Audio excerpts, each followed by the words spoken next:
Welcome. Thanks for your presence. If you are enjoying this, please like, share, and subscribe. It helps joy and inspiration move forth into the world. Good morning, good morning, good morning, good morning, good morning, good morning. And what a wonderful joy. We're meditating on the topic flowing light. And this is part of our series on boundless compassion and healing. So one of the things that we were reflecting on from the outset, and I'm just doing this as a recap if you were here, and then if anyone joined midstream to share the joy with you.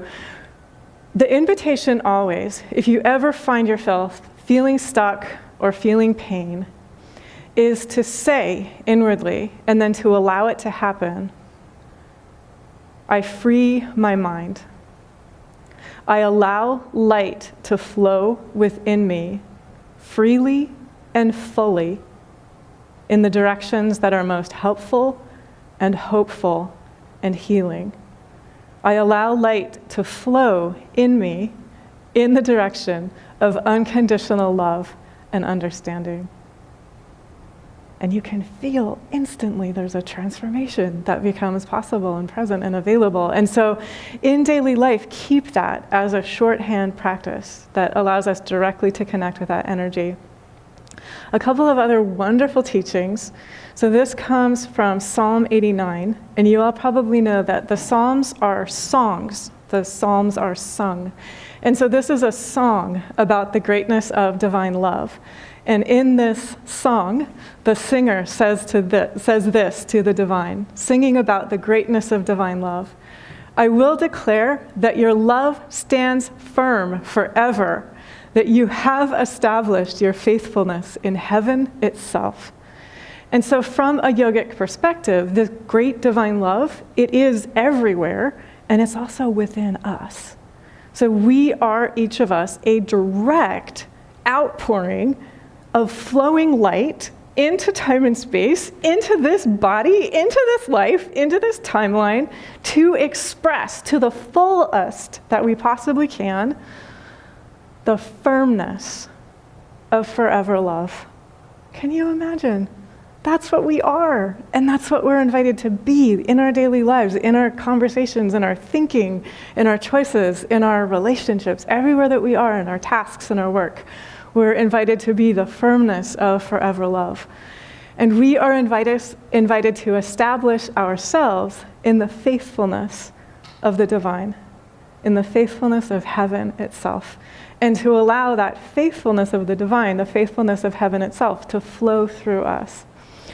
So what does this look like in practice? And how do we connect with this? So I have a couple of stories, and they're marvelous stories. I think they will make you smile.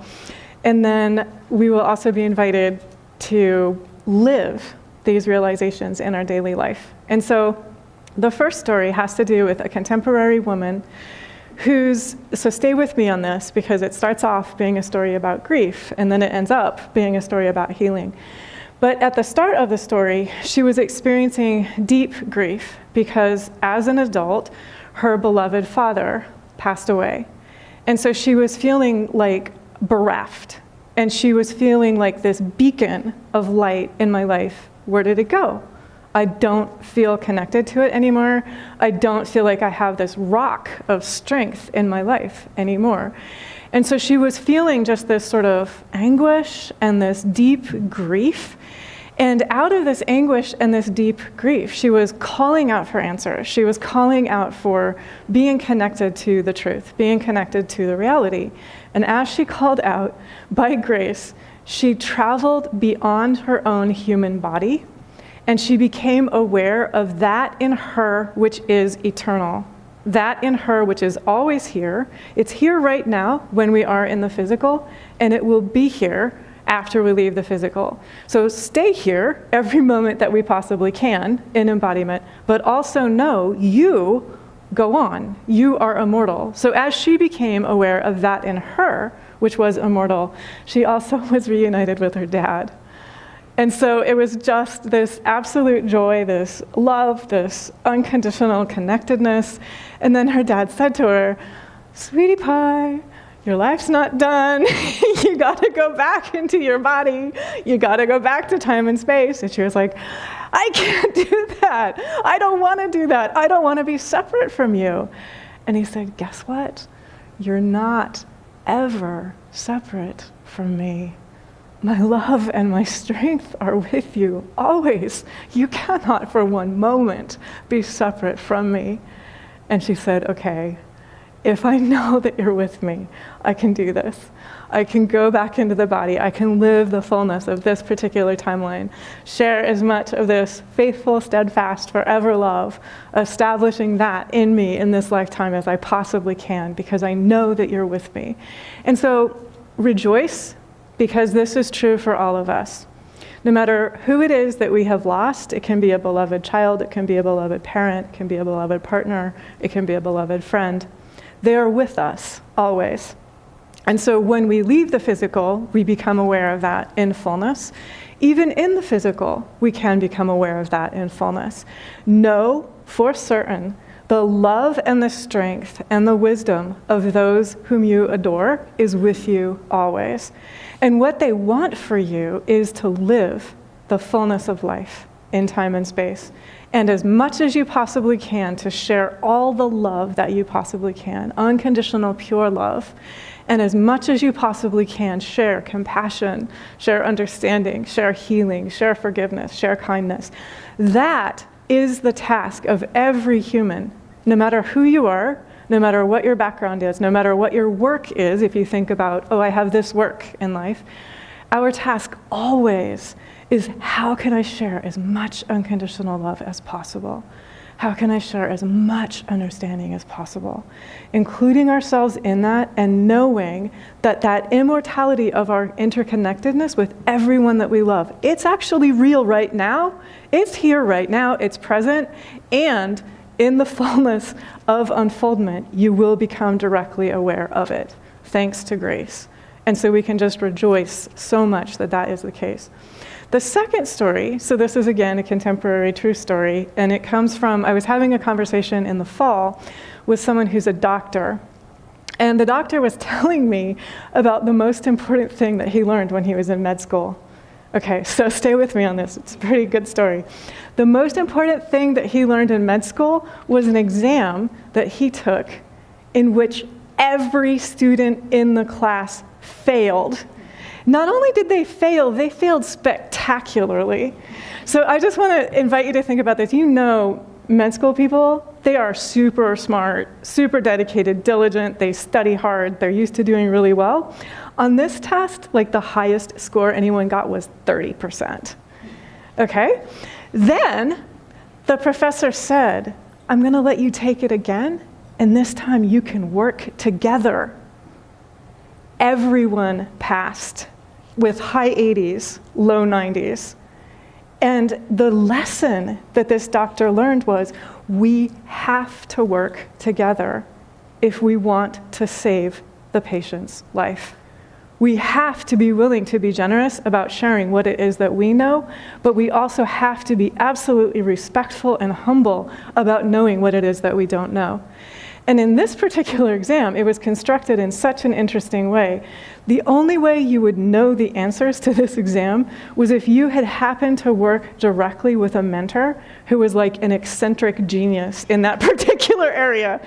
So everyone in the class had to pool what they knew directly, not from textbooks, directly what they had learned from someone who had dedicated their lives to cultivating this wisdom and then to sharing it.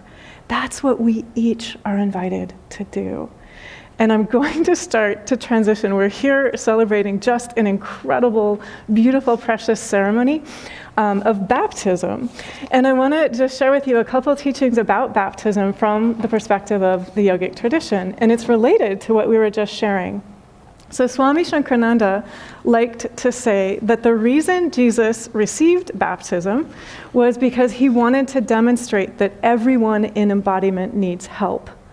So the idea is that when Jesus received baptism, help flowed through John the Baptist to Jesus.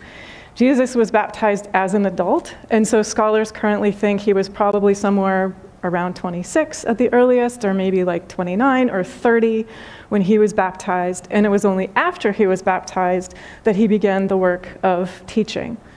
And so just this grace, this recognition that we have the opportunity to receive help through an embodied teacher, and that is made visible in the ceremony of baptism. And Jesus was demonstrating with his life that sort of like willingness to step forward in humility and to say, please, like I'm here, I'm willing to receive help, and I open to those blessings. And as we say that, there's like a shower of blessings that pours down upon all of us. Like it's just so incredibly beautiful. So I'm going to share with you a reading, and this is, if you have this book, this is Prayers of Self-Realization by Swami Premananda. And he was the teacher of Swami Shankarananda, who was my teacher. This is the very first prayer in this book. The very first prayer in this book, the word is awake. The very first word in this book is awake. And so the prayer is this, and we're praying this for all of ourselves. Awake, O my soul, awake. Thy wisdom unveils the mystery of life. Thy power guides the course of the universe. Thy peace fills it with joy.